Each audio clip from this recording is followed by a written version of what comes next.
Ulampang gayeng darbar tho ahan ka jela uba medba lingdo khatsau trik ujliu ulalum byang ye ka jingelang bane phliu jingbut halor ka jinglong jingban ka jela na ka jingdon junga khlam covid-19 patki mintri sarkar kenomi khmat na kaliang persha pat konthubru yaki officer sarkar hadien balawai ka jingelang ulampang laong ki officer sarkar ki lapdyang dot ye baro ki jinga jingbut tungki nomi khmat ki blaya shimbenta ha ka jingelang kumno pat panpentre kamiki banlongom ki lat ki linti Hakabanile Persha Ekaklam COVID-19.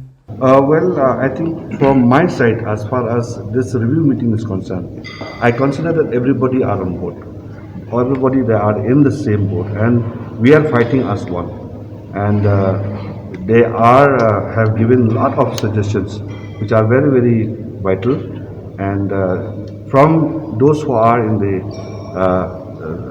hands of affairs of the government, they have taken note of, which they have also acknowledged that yes, the suggestions given by those honorable members are very vital and which needs to be taken up.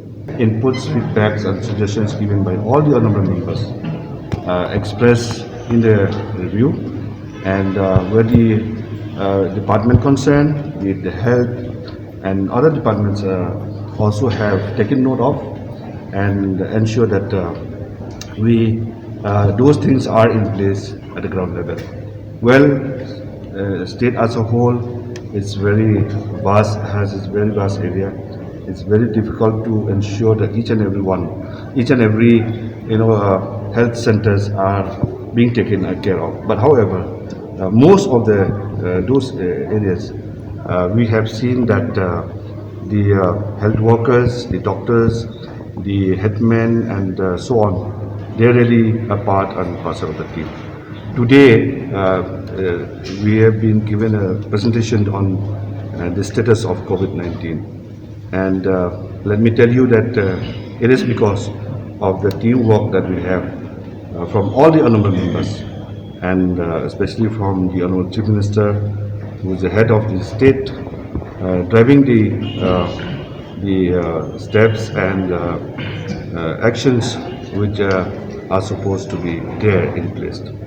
And people have to come forward now to ensure that they also be part and parcel of this mission or this war that we are fighting for, to ensure that we clean up all we clean up this virus which is there in our state.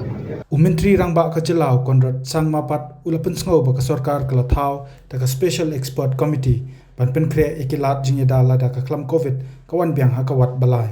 We need to realize that as we fight a war, as we are battling this enemy, that sometimes it is quite possible for us to sit in a room and really discuss a lot of issues, that small issues that could be resolved or small issues which we feel were solvable. But when you're actually in the ground, when you're actually in the battlefield, when you're on the borderline, what the actual army officer or the soldier goes through is a very different mindset, because you're in that moment at that point in time. So I had suggested in the meeting also, the Speaker said he will look into it, and why not all of us, all the members who are present inside here today, which is, I'm talking about the MLAs who are present, that why don't we visit some of the COVID units, some of the COVID care units, where the PPEs which the doctors and the nurses wear, go through the condition that they go through, and then we'll be in a better position to realize what kind of a challenge we really face. So I urge again, if I have gone to the COVID ward myself in Garo Hills, I've seen what the doctors and nurses go through. It is a very difficult situation. It's a very tough battle. Therefore, really to be able to see things from their perspective sometimes is important for important decision making that we do at our level. So therefore, I've suggested this. I hope I get a positive response from them, and I'm willing at any time. I have already, as I said, visited the COVID ward in Tura. I have no problem visiting the COVID ward here.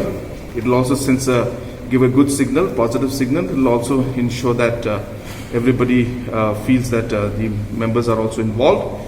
And I think it will give a confidence to the health workers, and more importantly, it will help the legislatures and the decision makers to really decide after seeing really what challenges the individuals face. Kat bau nong yelam kaliang persha Dr. Mukul Sangmao la ong haka jing yelang ula ai bon ki jing ai jing mut ka pa kentup pan phairu shekinong ai dawai kan ban namar hakithan nong kendong ki don ru ki bakot lingba kini ki dawai. Indiscriminate use of the medicines by unauthorized people, meaning indiscriminate use of various important life-saving medicines without the prescription of a registered medical practitioner. This is something which has drawn our attention and which I have shared. Now, in number of instances when I talk to the patients who are probably down with this COVID-19, who have not come forward for testing and who have recovered, I asked them, how was the symptoms? The symptoms indicate that they were actually down with COVID-19 and they have recovered. So what was the treatment? The treatment is that they are having self-medication by using local, whoever are not trained medical professionals, but then some so-called, we refer to them as well, people in the rural areas, that people do chemical studies and other related studies, and scientific documentation can be done and necessary usage of such medicines can be. This is what happened to penicillin. It was actually identified by default.